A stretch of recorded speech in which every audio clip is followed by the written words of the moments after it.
So the Criterion sale happened at Barnes & Noble, and I got 6 titles. Oh, you can see 2 of them. But hopefully this is going to be a quick video just because I have 6 titles here, 2 of which I've already seen. The others are blind buys. I don't want to know too much about them, and I don't know too much about them, so I can't really tell you a lot.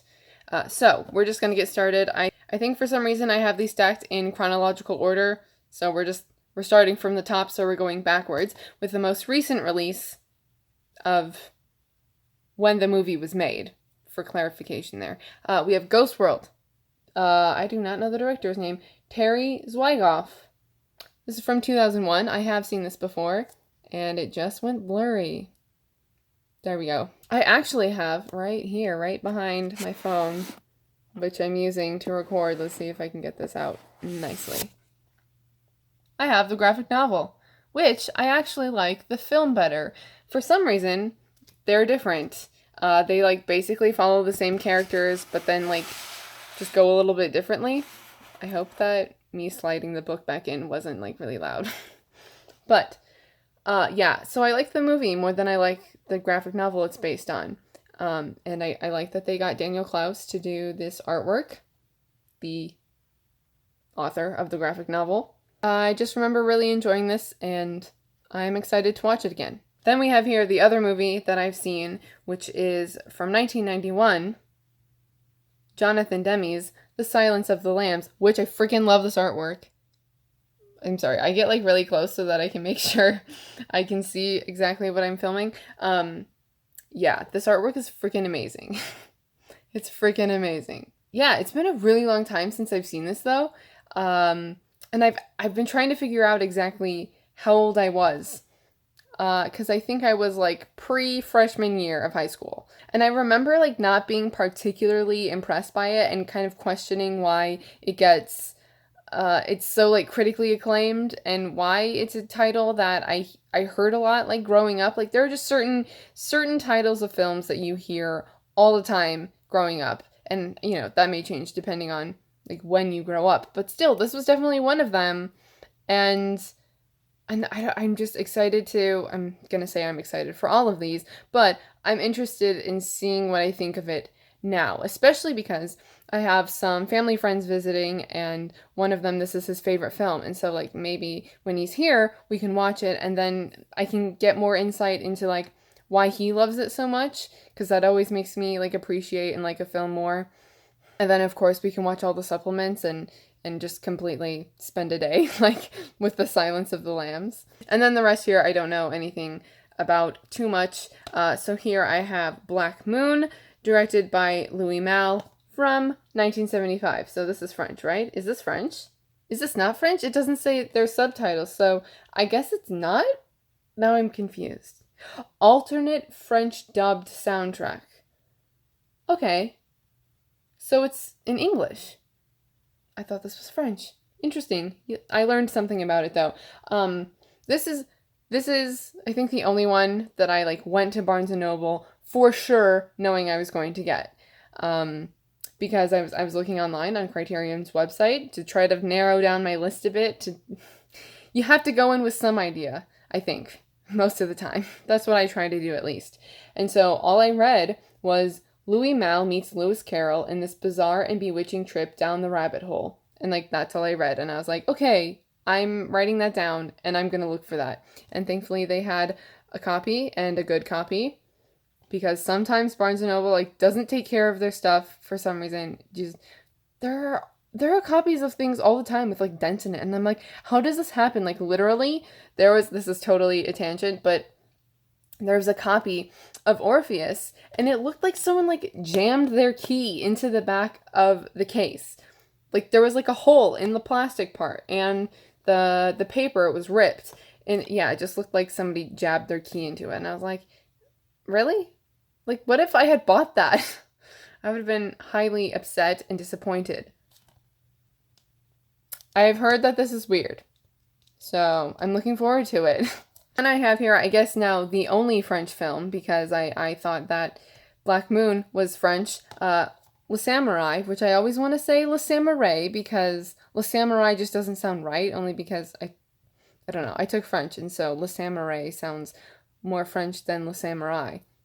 Anyway, this is from 1967, directed by Jean-Pierre Melville. I've been putting off getting this basically the whole time I've known about Criterion, because Les Enfants Terribles, that is a film that I watched like really soon after discovering Criterion, and so I wanted to watch more Jean Cocteau and more Jean-Pierre Melville. And so then also Alain Delon. He is in Purple Noon, or Plein Soleil, aka my favorite film, and so I also wanted to see more films that he was in, and so obviously I was drawn to Le Samurai, but I haven't seen it yet, and I was just like waiting for it to come out on Blu-ray. I thought it would happen sooner, but I mean, better now than never. And I don't know that much about it, except for, is he a detective or a gangster? I don't know, but he's really cool. He's really cool in it. I also have high hopes for this because Ludulos, from, also directed by Jean-Pierre Melville, that's my favorite Melville film. It's out of print, unfortunately, on Criterion. If you can find that, like, I highly recommend it. Get it, because it's one that I haven't seen in years, but I still remember it so vividly. Actually, that would be like a really good double feature, like watching that and Le Samurai. Yeah, I might do that. Il Sorpasso, oh, I do not know the director, Dino Risi, from 1962. This is an Italian film. I'm pretty sure it's like a comedic road trip film. And this is totally, I did not expect to get this, but they had it there. And it's still available in dual format, and in this really, I love these editions, this packaging. What is this, ASMR? Yeah, and then I was looking at I was just looking at the photos and kind of flipping through the booklet, which I'm not going to do right now, but it made me more interested in watching it, so I'm really glad I got it. And yeah, basically I just think it's a road comedy. Italian road comedy. I actually just read it off the back. Okay. And then lastly, I have Akira Kurosawa's Rashomon, which is from 1950, and this will be the first Kurosawa film I have seen. I don't know, I just picked this one up randomly. I do know a bit about what this is about. I think a rape happens, and then there are 4 characters telling the same story, but like telling it differently, like from their perspective, or what is the truth kind of thing. I don't want to read too much, especially since I just read that it's a thriller, and thrillers are always the kind of film that you can't go into it knowing too much. So I'm excited to get to this. Also, I don't have a lot of films of Asian cinema, and so yeah, this will just be like one of the first. I think I have Tampopo. I think that's it, to be honest. Anyway, I just tend to gravitate towards mostly French films. I took French, so it you can just see that connection there. Anyway, here's my stack of Criterions. This lighting is bothering me. Why are the lines there? Yes. So tell me if you've seen these. I'm really sorry if the lighting is bad, but this is just kind of me like, hey, this is what I got. Cool, right? Yeah.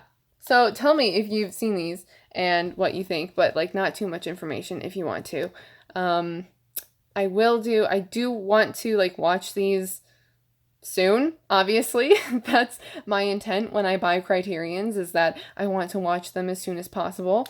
So I'm thinking of probably at least maybe doing some sort of like update video. Like, I watched these and this is what I thought.